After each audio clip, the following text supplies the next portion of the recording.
हा उन्हाळा तर बाटल्यांमध्ये पाणी भरण्यातच चालला आहे. यावर्षी ऊन इतकं आहे की सारखं पाणीच प्यावं वाटते. पाणी पिऊन पिऊन पोट फुगत चाललं आहे. जेवण मात्र तर जातच नाही. तर मग इकडे बाटलमध्ये पाणी भरलं आणि फ्रीजमध्ये ठेवलं. त्यानंतर अहोंना आज आईस्क्रीम खायची क्रेविंग झाली होती. मग त्यांना आईस्क्रीम दिली. तर श्रीजा म्हणत होती त्यांना बिस्किट खा, आईस्क्रीम नका खाऊ. मग त्यांना आईस्क्रीम वगैरे दिली आणि अचानकच काय झालं काय माहीत, आमच्या टी व्हीची इकडे सिग्नल गेली होती. तेच सिग्नल आणण्यासाठी आम्हाला वर जायचं होतं टेरेसवरती. मग आम्ही इकडे टेरेसवरती आल्यानंतर अहोंकडून म्हटलं आता टेरेसवरती आलोच आहो तर अजून एक काम करून घ्यावा. त्यांना कपडे वाळत घालायला या पद्धतीने दोरी बांधून मागली.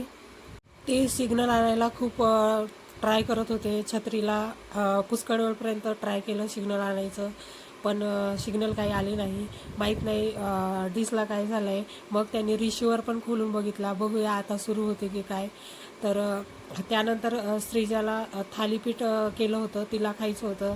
छान असे थालीपीठ वगैरे केली आणि तिला खायला दिली. त्यानंतर आम्हाला जायचं होतं बाजारात भाजी आणायसाठी.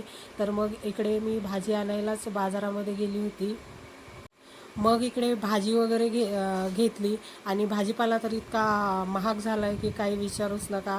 पार 20 रुपयाला कोथिंबीर भेटते. त्यानंतर भाजी वगैरे घेऊन झाल्यानंतर इकडे आंबे पण बघितले. तर ह्या आजीकडून मी इकडे आंबे वगैरे घेतले. आंबे घेऊन घरी आली. घरी आल्यानंतर मग भाजीपाला काढून घेतली कारण फ्रीजमध्ये मला ठेवायचा होता. आता भाजीपाला आणूनच चालत नाही, ते आणल्यानंतर छान निवडून फ्रीजमध्ये पण ठेवावं लागते. सगळ्या भाज्या वगैरे छान अशा निवडून ठेवल्या फ्रीजमध्ये आणि बाजारात जायच्या अगोदरच स्वयंपाक केली होती. तर मग इकडे डायरेक्ट जेवायलाच घेतली. तर असा झाला दिवसाचा शेवट. चॅनलवर नवीन असाल तर चॅनलला सबस्क्राईब करा, मला फॉलो करा. परत भेटूया नेक्स्ट व्हिडिओमध्ये. तोपर्यंत सगळ्यांना बाय.